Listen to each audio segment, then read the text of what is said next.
Prezident davlat xavfsizlik xizmatiga o'qishga kirish imtihon jarayonlari yoki qabul nizomlari haqida sizlarga hozir batafsil ma'lumotlar berib o'taman.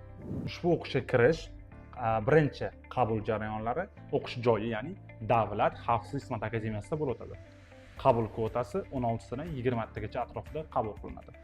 Uchinchisi, hop, bo'y nisbati faqatgina o'g'il bolalar qabul qilinadi. Eng pasti 1.75 dan boshlanadi.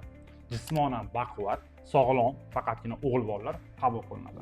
Xo'p, saralash imtihonlari bo'lsa, DX akademiyasida qanaqa bo'lsa, xuddi shunaqa, ya'ni jismoniy tarbiya, bayon, suhbat va o'sha qolgan imtihonlar bo'lib o'tadi. Qabul jarayonlari DX akademiyasidan bir xil paytda boshlanib, bir xil payt tugaydi. Endi yana bitta narsa, yosh chegarasi 18 yoshdan 23 yoshgacha topshirishlari mumkin.